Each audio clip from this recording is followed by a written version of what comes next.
some line of thoughts, like gratitude paves the way to happiness. So let's see what we're going to talk about it today.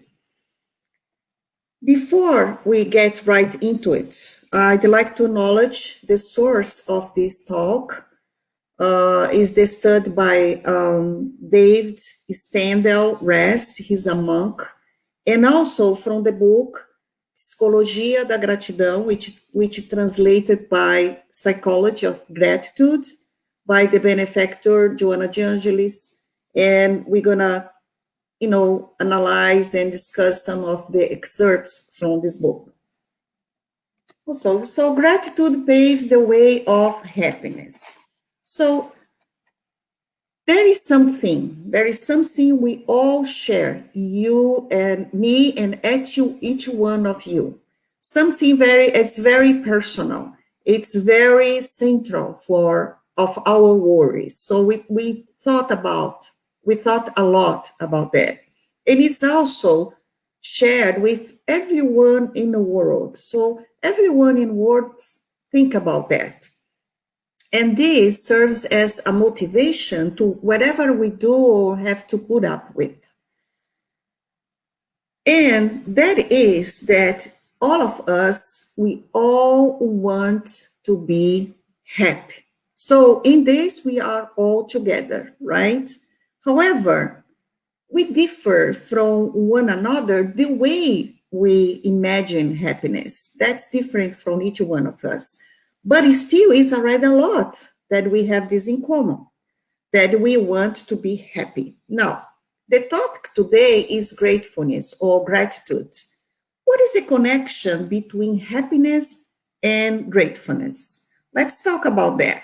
You may say, okay, that's very easy, right? You might say, okay, when we are happy, we are grateful. It seems pretty easy, right? But think again. Is it really the happy people that are grateful?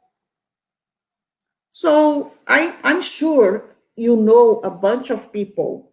They have everything that it would take to be happy, and they are not happy because they either want something else or they want more the same they have. So they are not happy. On the other hand, we all know people who have lost of misfortune, and these misfortunes that we ourselves would not want to have. And they are deeply happy. They radiate happiness. So we are very surprised, right? And you ask ourselves why they are happy. Because they are grateful. So at this point, in our talk, I believe it's safe to say that it's not happiness that makes us grateful. It is gratefulness that makes us happy. So if you think that is happiness that makes you grateful, think again. It's gratefulness that makes you happy. And I'm going to show you to you. Now, we might ask, what do you really mean by gratefulness? And how does it work? Okay. It's mainly two things. I'm going to appeal to your own experience. We all know from experience how it goes. So we experience something that is valuable to us, but it's something that is given to us and that is valuable to us. So it's really given. These two things must come together, valuable and a gift. So it must be something valuable. It's a really gift. What does it mean? We have not bought it, we haven't earned it, and we haven't traded in, and we haven't worked for it. It's just given to us, okay? Now, when these two things come together, something that is really, really valuable to us, and we realize it's really given, then gratefulness spontaneously rises in our heart. That's how gratefulness happens. Now, the key to all this is we cannot only experience once in a while. we cannot only have grateful experience, we also can be people who live gratefully, that we call grateful living. And how can we live gratefully? So I may think, how can we live gratefully? Well, by experience, by becoming aware that every moment in our life is a given moment. As we say, is a gift. So you haven't earned it. Again, you haven't earned it. You haven't brought it about in any way. You have no way of assuring that will be another moment give to you. And yet, that's the most valuable thing that can ever be given to us. And this moment, with all the opportunity that it contains, and if we didn't have this present moment, we wouldn't have any opportunity to do anything or experience anything. At this moment is a gift. It is a given moment. So the key word here, folks, is opportunity. That's I want you to think about it. Now, there is this author, and her name is Amy Collette. But I'm gonna just come back a little bit. I went a little forward here. I want to talk a little bit more about this. Opportunity is the gift within every gift. Now, the gifting within this gift is really the opportunity. As I said, opportunity is the key word. So what we're really grateful for is the opportunity, not the thing that is given to you. It's not that thing that's given to you. Because if that thing were somewhere else, you didn't have the opportunity to enjoy it or to do something with it, or you wouldn't be grateful for it. Now, opportunity is the gift within every gift. And we have this saying that opportunity knocks only once. Have you heard this? Opportunity knocks only once. Well, think again. Every moment is a new gift. Over and over again. And if you miss the opportunity of this moment, another opportunity is given to us or to you. In another moment, we can avail ourselves of this opportunity or we can miss it. And if we avail ourselves of the opportunity, this is the key to happiness. So that's the connection between happiness and gratefulness. So let's continue. Now, there is this author, her name is Amy Collette. He's the author of this book called The Gratitude Connection. She says, gratitude is a powerful catalyst for happiness. It is the spark that lights a fire of joy in your soul. And that's what we're talking about.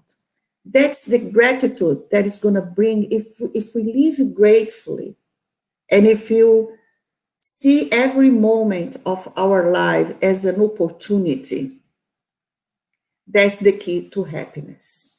And that's what Amy Collette's talking about as well. Now, we're going to analyze some excerpts of the book Psicologia da Gratidão, which translated to Psychology of Gratitude. Some of you may find this book in English, but it has been reviewed.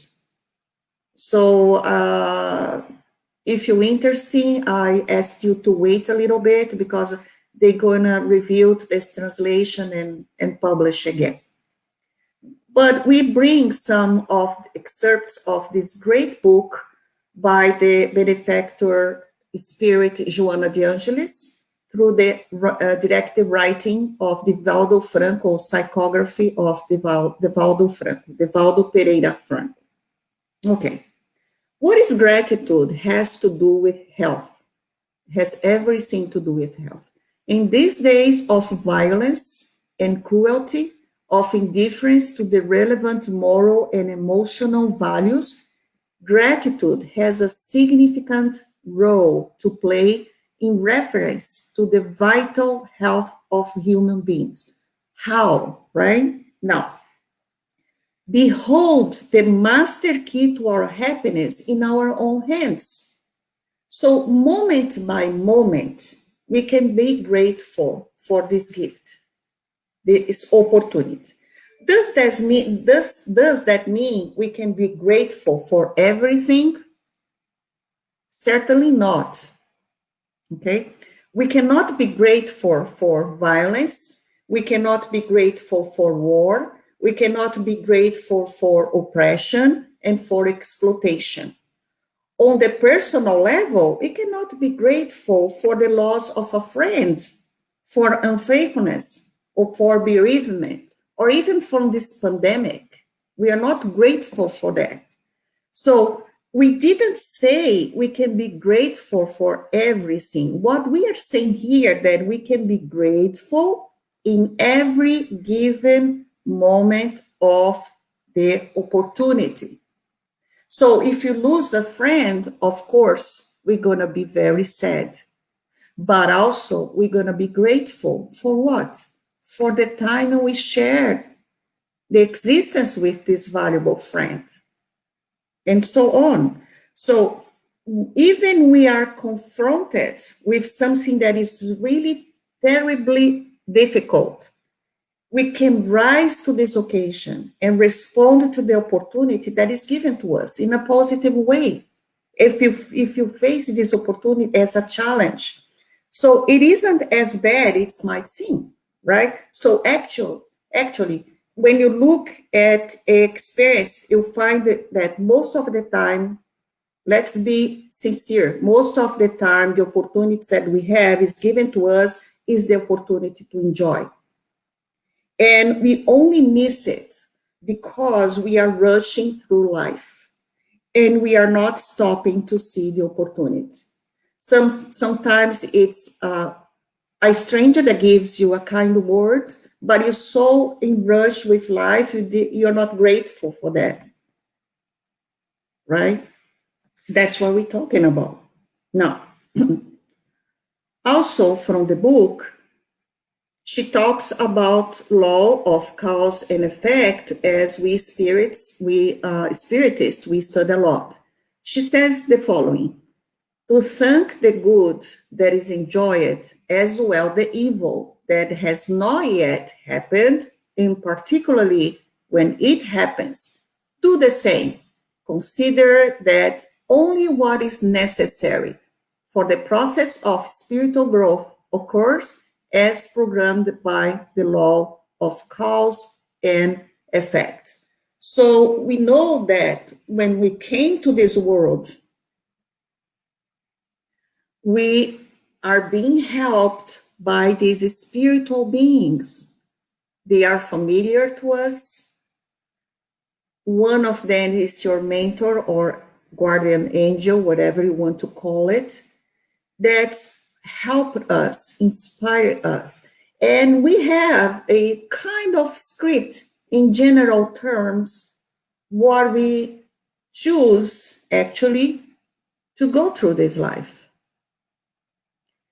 And plus, whenever we make a mistake, this mistake is going to turn into something that we need to go through as well. Now, so once in a while, it happens to everybody. Something very difficult is given to us. And when this difficult thing occurs to us, is a challenge to rise to that opportunity. It's an opportunity, it's a given moment, the gift we're talking about. And we can rise to it by learning something which is sometimes painful. So, for example, right? Learning patience. Tell me about patience, right? So we go into this pandemic situation, and all we have to do is be patient, right? So we are learning. That's a challenge. That's a given moment. We need to be grateful for, because we are here. We are learning to be patient. If you have to learn a lesson, if some situation presented to you that you have to apply compassion, fraternity, or be patient. That means it's a lesson to be learned. If you had already, as immortal spirit that we are, if you already had learned, we wouldn't have to go through this. But we are going through this because we're still learning. That's the given moment. So we have been told that the road to peace is not a sprint, but it's more like a marathon. Well, that takes patience. That's what it is. That's difficult. It may be that you have to stand up for your opinion. It's maybe you have to stand up for your conviction. That's an opportunity that's given to us to learn, to suffer, to stand up. All these opportunities are given to us, but they are opportunities. That's how we should see it. And those who avail themselves of those opportunities are the ones that we admire, that make something out of life. I was reading an article about that guy that artist from Back to the Future. His name is, forgot his name, Michael Fox. And I don't know if you know, he was diagnosed with Parkinson's 3 decades ago. He's still alive. And recently he was diagnosed with a cancer in his spinal cord. And he fell in the kitchen and badly injured. And he had to go through a wheelchair and everything. What he did, he took this opportunity. He wrote a book. That's the new book it's on now. Because he thought, I went through this, and he revealed, he already published 2 books, but he said, I needed to learn something, so I wrote another book. And also he has a foundation that raises money for Parkinson's research. So that's the people we admire, because they avail themselves of those opportunities and they make something out of life, and we admire these people. We can do that too.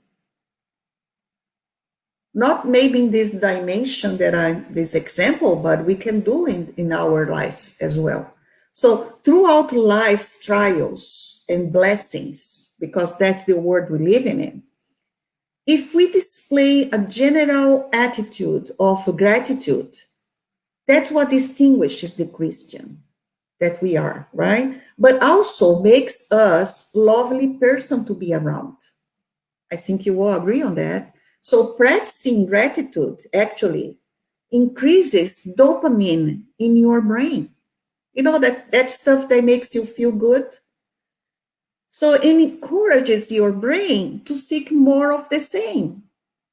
So we are talking here scientifically, right? So the more you are grateful for, the more you find things to be grateful for.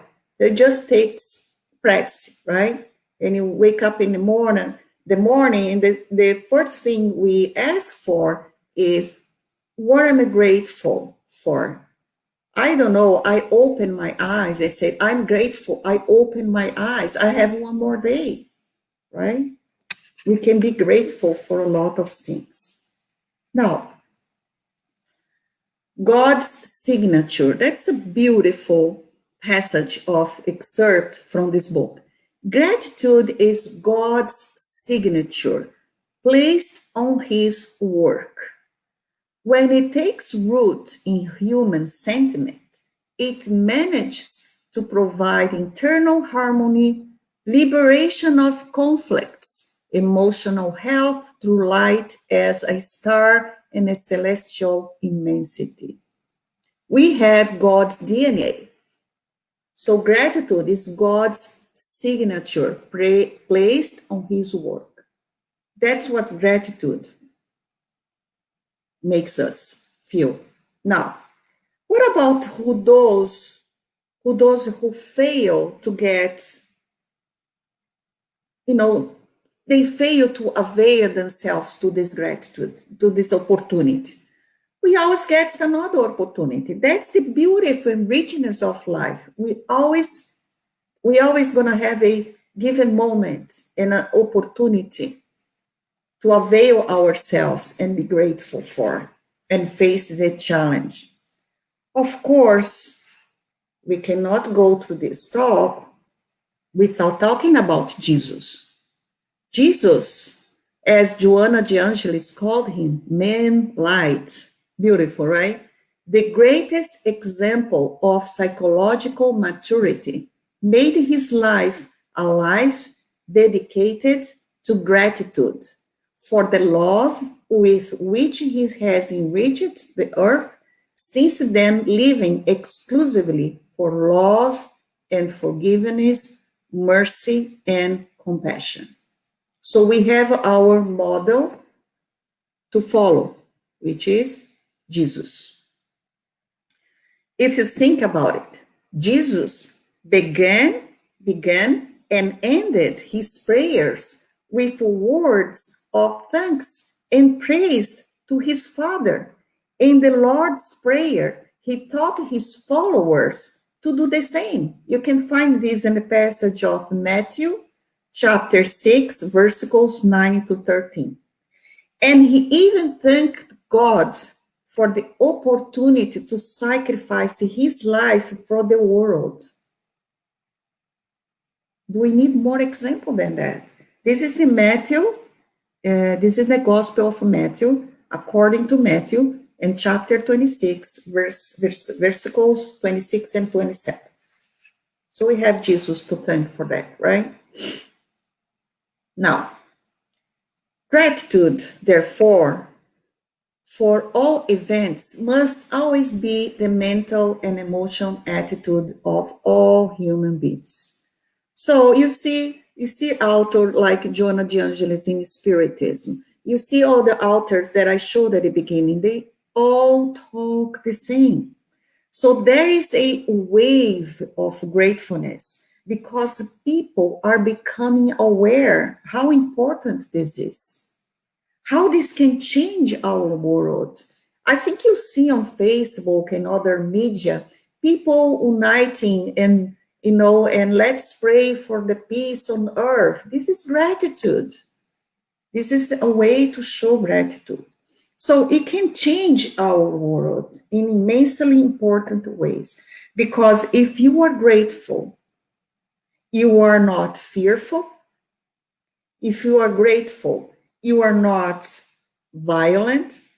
And if you are grateful, you act out of a sense of enough and not a sense of scarcity. When you want more, no, this is disappeared because you're grateful.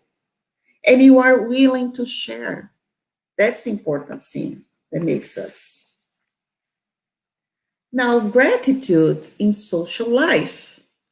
Social gratitude is the response of the happy heart for the excellent opportunities it has enjoyed throughout its earthly existence.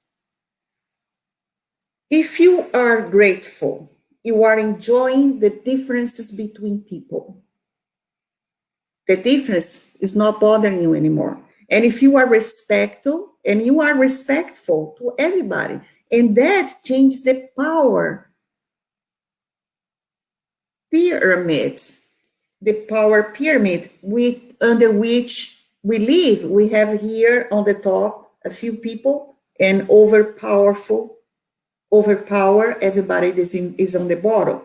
It doesn't make for equality, this, but it makes for equal respect. That is important thing. Now, the future of the world is not going to be a pyramid. It's going to be a network, not a pyramid. Some people, they say, okay, make it this pyramid upside down. So here in the bottom here, the people has been oppressed, they're going to be on the top. That's not going to work either. Because if the people come here to the top, they're going to do the same. The ones that on the top did it before. That's not going to work. So the revolution of which we are speaking is a non-violent revolution. And it's so revolutionary that it even revolutionizes the very concept of a revolution. Because the normal revolution is one where the power pyramid is turned upside down. Do we talk about? So what we need is a networking of smaller groups, smaller and smaller groups who know one another, who interact with one another. And that is a grateful world. That makes a grateful world. So a grateful world is a world of joyful people. And grateful people are joyful people. And joyful people, the more and more joyful people they are, the more and more we'll have a joyful world. Now, we talk about the world, but everything starts where? In the family. That's the unit that's very important. Gratitude is learned through its practice, which it must be initiated in the family, this miniature society in which affection manifests itself naturally. Okay. So we talk about changing the world, but everything starts in a family. And the family is not just a domestic, group, but the reunion of what? Reincarnated spirits with an established spiritual evolution program. So each one in a family has its program, and we are put together to exercise love and compassion. So at home, these difficulties should provide a feeling what? Of gratitude for the opportunity to repay debts previously acquired, develop patience. Look at the word patience again. Exercise tolerance and compassion. So that's the gratitude we have to feel when we face difficulties in family. Remind us why we are in this family that we are born, right? Well, also, we should have gratitude for life, right? What is a good life versus a lazy life? What is the better? It's a good life. Gratitude for life in all its forms in each individual is the sublime desire to achieve all embrace and happy to be life. So it's dynamic. It's not, is not standstill. This is a lazy life. A good life, we always has this sublime desire to achieve. We embrace life. So take the nature, for example, and we have here in Florida many, many examples of that, right? There is a storm. The storm tears the land, shatters everything it can reach, sowing fear and destruction. After the storm passes, what happened? Life renews the landscape, recomposes flora and fauna, restores beauty, and an act of gratitude for the aggressive occurrence, which was the storm. You see, even nature acts gratefully, as in face of a destruction. That's a lesson for us to learn in observing the nature. Now, exercise gratitude. So a moment arrives when the human being is enriched by the joy of being kind and grateful, not only by words, but mainly by attitudes, make the existence pleasant. So gratitude makes the world and people more beautiful and loved.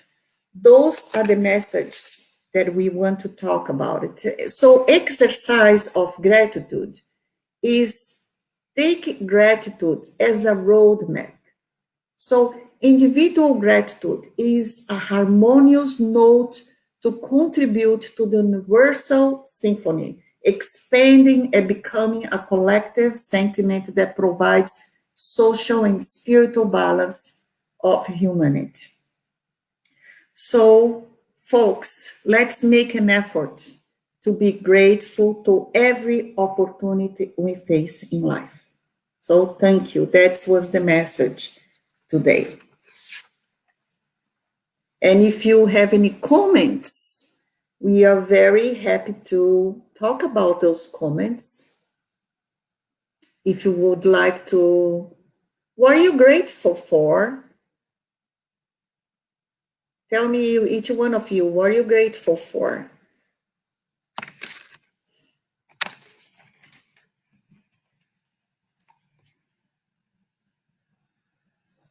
How do you see the correlation of gratitude and resiliency? Well, when we are resilient, and it's because we face the adversities in life in a positive way. We persist. We have faith on our side. So it's very important to have faith, because everything is temporary, and everything here on this earth is temporary. This pandemic is going to pass. I know it's hard to believe now, but it will pass. And we're gonna live out of this stronger than we were before. That's resilience it's about. That was the comment by Caroline. Thank you for your comment, Carol. Is there anyone else who would like to share what you're grateful for, or you have a question? Carol made a comment here for I think she was talking about gratitude and resilience for in relation to immortality, I believe. I don't know if you want to comment on that, Sandra. Yes, I commented before that we are immortal spirits. So every situation we live in this existence, they are temporary. We also need to remember that. Very temporary. And as we go through, this is not gonna, for instance, this pandemic situation that's affecting everyone, this is not gonna last forever. This is gonna to have an end. And we have to keep our faith up, because we are not abandoned in this world. We are never abandoned. We have everything it's the way it's supposed to be. And we're going to, move forward with this. We're going to be stronger than we were before. Carol is saying no, immortality was what she was grateful for. Excellent. Yes. Sandra says, grateful for having KSS in her life. Carol, thank you for this class. And I guess one...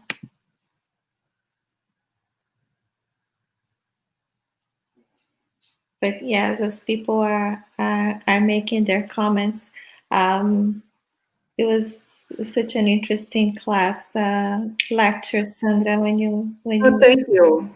Talk I about appreciate it, guys. And it's funny because when you think about it, such a simple thing, being affecting our health, affecting our daily lives, affecting our social life, affecting our relationships. It's just everything. So amazing. And it's funny because when I was studying about gratitude once, and I was reading this book, and it's when we start, and one of the things is doing this exercise, the gratitude exercise, what you're grateful for. And in the beginning, it's just like you keep thinking about it. It takes an hour for you to make a list of 5 things. And once you get into the game, it's just like exactly. It's up so fast. And now you can list like 10 things in a minute, right? Or less. Yeah. The things you are grateful for. Yeah. And if you're grateful for, we are not bitter. Those bitter people, because they're not grateful, because they just focus on the problem. you know. Yes. We all have problems. It's not easy to anyone, but we need to find joy, and we have it, and we have things in our life that we are grateful for. Yes. It's almost like where you put your focus on, it grows, right? Alex is saying here, I am grateful for my health situation and for all the lessons I have been learning from this time we are facing. That's great. Excellent, Alex. Excellent comment. God bless you. Every moment, as you say, is an opportunity for learning something new. Every moment, it's a given moment. It's a gift. That's how we have to see it, you know, to change our perspective of life. I think it makes it easier to go through, you know, Lina. Yes. And you know something about the doctrine that is very comforting is like I was watching Divaldo once, and he was talking about being grateful for what is good that comes to our life, what the bad that does not come to our life, and also the bad things that come, because those are the sometimes those are the best lessons. Sometimes that's the way that will make us see that we were moving in a direction that we shouldn't, and then come back, you know. Yes. Nobody wants to be sick. Nobody wants to, but these things, these difficulties that we face, it propels us to move forward with our evolution. Because if you face the challenge and you rise to the challenge and see this as an opportunity to learn, then we move forward. Then we don't have to go, you know, back again and go through that again in another existence, because we understood the lesson, you know. Yes. Carol is saying, trying to choose to see the glass half full. Exactly. Good thinking, Carol. Good thinking. Yeah. Awesome, guys. I like that when everybody's talking. Yeah. I don't feel alone here. You know, me and the computer. Yes. No, but awesome. And another thing that you said, that you talked about this health, right? The gratitude and health, how important it is at this time for us to be conscious about it. Exactly. It has everything to do with our health, and it's scientifically proved. Yeah. And when you know, the person who are grateful, it has more dopamine in the brain. And the more dopamine brain you have, the more your brain wants more. You know, your brain kind of becomes addicted to dopamine. So more grateful you are, the more grateful you want to be. It's like doing good, right? Yes. The more it's you also do, helping people. You feel good about doing good, and you Exactly. want to do more. Exactly. Great. Okay, I don't think we have any more questions. Okay. I would like to ask you if you could do our final prayer. Of course, my pleasure. Thank you. Okay, thank you so much for everyone to come here today to our, you know, studio and our live and make your comments. We are very grateful.